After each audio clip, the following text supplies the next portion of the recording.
উনি জাহান্নামের কুত্তা, কুত্তা জাহান্নামেরই কুত্তা। উনি, আমি চ্যালেঞ্জ করে বলছি এখানে, ওনার যারা সাপোর্ট করবে তারাও জাহান্নামের কুত্তা। উনি যদি মাওলানা হতেন তাহলে কাফেরদের দেখেছেন তো, দাজ্জাল যারা আছে এরা জুলুম করতে করতে আজকে আল্লাহর সঙ্গে শরিক করছে। তিনি যেমন শিরক করলেন এবং মোল্লা শরিয়াত থেকে বাইরে গেল বলে আমি মনে করি। ভাঙড়ের তৃণমূল নেতা এবং তিনি আবার উপপ্রধান, তিনি বলছে যে শওকত মোল্লার জন্য, শওকত মোল্লা গরিব মানুষের জন্য যে কাজ করছে, একেবারে শওকত মোল্লা আল্লাহ দাবি করলেন, কি বলবেন? দেখেন, সর্বপ্রথম একটা কথা বলি, যার বিরুদ্ধে বলছেন তিনি একজন নটোরিয়াস নামে খ্যাত। আমাদের মাননীয় অভিভাবিকা তিনি বলেছিলেন তুই বোম বাঁধিস। যিনি নটোরিয়াস তানার সম্বন্ধে বলার কিছু নেই, অলরেডি আমাদের পৃষ্ঠপোষক বড় ভাইজান তিনি তানাকে জাহান্নামের কুকুর বলে আখ্যায়িত করে দিয়েছে। দ্বিতীয়ত কথা বলি, যে প্রধান বলেছে তিনি যেমন শিরক করলেন এবং শওকত মোল্লা শরিয়াত থেকে বাইরে গেল বলে আমি মনে করি। এরা জুলুম করতে করতে আজকে আল্লাহর সঙ্গে শরিক করছে, এর তীব্র নিন্দা জানানো দরকার। এবং ভাঙড়বাসী আমি মনে করি যে ওই নটোরিয়াসকে 2026-এ বাংলা থেকে বের করে দেওয়া দরকার। শওকত মোল্লা বলছে যে আমি আর 2 ক্লাস পড়লে মাওলানা হয়ে যেতাম, আপনাদের কি মতামত? হ্যাঁ, উনি অনেক কিছু হতে পারতেন, শুধু মাওলানা নয়। উনি যদি মাওলানা হতেন তাহলে কাফেরদের দেখেছেন তো, দাজ্জাল যারা আছে, মুনাফিকরা যারা আছে দেখেছেন তো, মুনাফিকের মধ্যে একজন উনি। উনি আল্লাহ, উনি আর 2 ক্লাস বললে ইমাম সাহেব হয়ে যেতেন, মাওলানা হয়ে যেতেন। আমরা বিভিন্ন ফটো দেখেছি ওনার, যেখানে আমি একটি ধর্মকে ভালোবাসতে পারি, কিন্তু তিনি আল্লাহর সঙ্গে অনেক কিছুকে শিরিক করেছে। এমন লোককে জাহান্নামের কুত্তা বলে ঠিক হয়েছে, উনি জাহান্নামের কুত্তা, কুত্তা জাহান্নামেরই কুত্তা। উনি, আমি চ্যালেঞ্জ করে বলছি এখান থেকে, উনি জাহান্নামের কুত্তা এবং ওনার যারা সাপোর্ট করবে তারাও জাহান্নামের কুত্তা। আব্বাস সিদ্দিকী জাহান্নামের কুত্তা বলার পরে অনেক ইমাম সাহেব, অনেক মৌলী সাহেব তারা বলছে যে কোনো মানুষ এভাবে ডাইরেক্ট কোনো মানুষকে বলতে পারে না জাহান্নামের কুত্তা, সেখানে আপনারা কীভাবে বলছেন? আজকে মিডিয়ার মাধ্যমে আমি জানাতে চাইছি, আপনারা হয়তো জলসায় শুনে থাকবেন যে একটা মাওলানা বলে থাকে যে 5 ওয়াক্ত নামাজ না পড়লে জাহান্নামে যাবে। তাহলে ওই মাওলানা সাহেব কী করে জানলেন যে 5 ওয়াক্ত নামাজ না পড়লে জাহান্নামে যাবে? কে বলেছে ওনাকে? নিশ্চয়ই হাদিস আর কোরআন বা ইজমা কিয়াজের ভিতরে এসেছে। চাইলে বলুন ডিবেট করতে, অন ক্যামেরায় বলছি ডিবেট করতে বলুন, জাহান্নামের কুত্তা আব্বাস সিদ্দিকী বলেন আল্লাহ আগে বলেছে। একেবারে 26-এ বিধানসভা ভোট, সেই বিধানসভা ভোটের আগে শওকত মোল্লা বারবার বলছে যে আইএসএফের এবং নওশাদ সিদ্দিকীর গোটা কম্বল গুছিয়ে ফুরফুরা শরীফে পাঠাবে। দেখুন, এ ডার আচ্ছা লাগা, এই জন্যই বললাম, কারণ মানুষের যখন শেষ সময় আসে না, সে তখন কুজুরও ইচ্ছা হয় চিত হয়ে শুতে। তো ওনার চিত হয়ে সবার টাইম এসে গেছে। 2026-এ উনি কম্বল গুছিয়ে রাখতে বলুন, ওনাকে ভাঙড় ছাড়া করা হবে। হুঁশিয়ারি দিচ্ছেন নাকি? এটা হুঁশিয়ারি নয়, গণতন্ত্র প্রক্রিয়ায় হুঁশিয়ারি দিচ্ছি। কারণ জানার অভিভাবিকা বলেছে যে উনি নটোরিয়াস বোম বাদে, তা নাকি আমরা মনে করি না। তিনি স্বচ্ছ, তিনি দুর্নীতির সঙ্গে যুক্ত।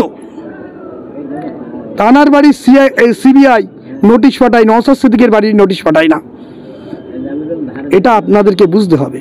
আর ভাঙড়ের কথা বলছেন, ভাঙড়ে 99% লোক নওশাদ সিদ্দিকীর সাথে আছে, আব্বাস সিদ্দিকীর সাথে আছে এবং আমাদের প্রাণপ্রিয় বিধায়ক নওশাদ সিদ্দিকী 2026-এ ওখানে আবার জয়লাভ করবে। আর উনি তো বলেই দিয়েছেন যে আমি যদি নওশাদ সিদ্দিকী যেতে তাহলে আমি রেজিগনেশন লেটারটা লিখে চলে যাব। আমি আগাম বলছি, ওনাকে রেজিগনেশন লেটারটা রেডি করতে বলুন, ওনাকে ভাঙড় ছাড়া করা হবে। বারবার আব্বাস সিদ্দিকী ভোটে লড়াইয়ের ময়দানে একেবারে লাভার আহ্বান করে বা ভোটে দাঁড়ানোর ইচ্ছা প্রকাশ করেছে 26-এও। শওকত মোল্লা একেবারে মাননীয় মুখ্যমন্ত্রীকে বলছে যদি আব্বাস সিদ্দিকী কোথাও ভোটে দাঁড়ায় সেখানে শওকত মোল্লার টিকিট দিতে বলছে। তাহলে কি 26-এ বিধানসভা ভোটে শওকত মোল্লা ভাবছে কি আমার টিকিট দেবে না, সেই জন্য এই কথা বলছে? দেখেন, এটা তো অনেক দিন হয়ে থাকে, কারণ আমরা বিগত দিন দেখেছি যে নটোরিয়াস আর আরাবুলের মধ্যে বিভিন্ন ধরনের মারপিট গোষ্ঠীদ্বন্দ্ব তাদের মধ্যে আছে। যে আরাবুলকে আপনারা দেখবেন সাসপেন্ড করা হয়েছিল, সেই আরাবুলকে আবার দলে ফেরানোর চেষ্টা করানো চলছে। আমাদেরকে বুঝতে হবে যে এরা আমাদের নিয়ে খেলা করার চেষ্টা করছে। আমি চ্যালেঞ্জ করে বলছি যে শওকত মোল্লা তিনি ভয়ে আছেন আগামী দিন টিকিট পাবেন কি না। তবে আমি চাইবো যেন শওকত মোল্লা ক্যানিং পূর্ব থেকে দাঁড়ায়, এবং ক্যানিং পূর্ব থেকে দাঁড়ালে ওখান থেকে হেরে, গোহারা হেরে তাকে বিদায় করা হবে। যতটা সম্ভাবনা এখনো পর্যন্ত আছে যে শওকত মোল্লা ভাঙড় থেকেই দাঁড়ানোর সম্ভাবনাটা বেশি, কেননা শওকত মোল্লা হলো ভাঙড়ের অবজারভার, সেই জন্য যথেষ্ট ভাঙড়ে তেনার সংগঠনের কাজ করছে, যথেষ্ট মানুষ তার সাথে আছে। দাঁড়ালে নওশাদ সিদ্দিকীর বিরুদ্ধে ভাঙড় থেকে দাঁড়াবে। দেখেন একটা কথা বলি, আজকে রাজ্যের অভিভাবিকা তিনি নন্দীগ্রাম থেকে হেরেছিলেন, এরও মুখ্যমন্ত্রী এক কথায়।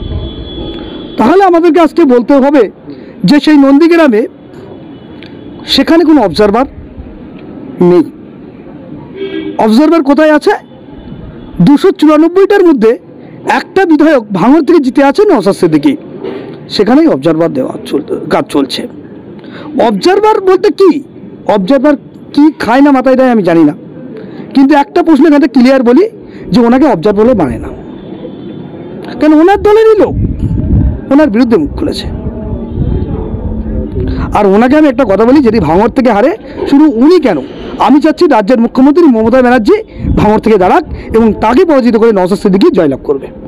আপনারা বলছেন যে অবজারভার খায় না মাকে, কিন্তু আপনাদের তো একাধিক জায়গায় অবজারভারের নাম ঘোষণা করা হয়েছে। হ্যাঁ, আমাদের একাধিক জায়গায় অবজারভার ঘোষণা করা হয়েছে, কিন্তু কোনো নটোরিয়াসকে দিয়ে অবজারভার করা হয়নি।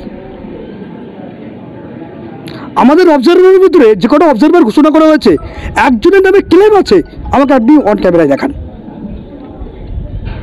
ভাঙড়ের যে অবজারভারের কথা বলছেন তা নাকি সিবিআই ডাক দেয়, সে অবজারভার খায় না মাথায় দেয়, অবশ্যই বলবো। 26শে বিধানসভা ভোট, তোয়াজ সিদ্দিকী বলছে যে ভাঙড় থেকে নওশাদ সিদ্দিকী 99% জয়লাভ করবে, ই নিয়ে শওকত মোল্লা কটাক্ষ করছে। দেখেন, কিছুদিন আগে দেখলাম মিডিয়ার মাধ্যমে যে ওই নটোরিয়াসটা বলছে খাতা খুলে দেবো। জানি না কি খাতা আছে ওনার কাছে, যদি ক্ষমতা থাকে ওই খাতাটা খুলতে বলুন। আর দ্বিতীয়ত জয়লাভের বিষয়টা বলি, যে তোয়াজ সিদ্দিকী বুঝে গেছে যে নওশাদ সিদ্দিকীকে রোকা সম্ভব না।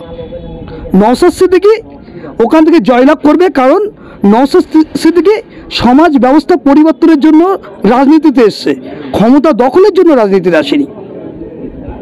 এটা তোয়াজ সিদ্দিকী বুঝে গেছে, তাই আজকে বলছে। 26শে বিধানসভা ভোট সাধারণ মানুষের জন্য কি বার্তা দেবেন? আমরা একটাই বার্তা দেব, 2026-এ আপনারা কোনো নটোরিয়াসকে নয়, সমাজ পরিবর্তনের লক্ষ্যে, ভোট উন্নয়নের লক্ষ্যে, কর্মের লক্ষ্যে, শিক্ষার লক্ষ্যে আগামী দিন নওশাদ সিদ্দিকীকে মুখ্যমন্ত্রী হিসেবে দেখতে চাই।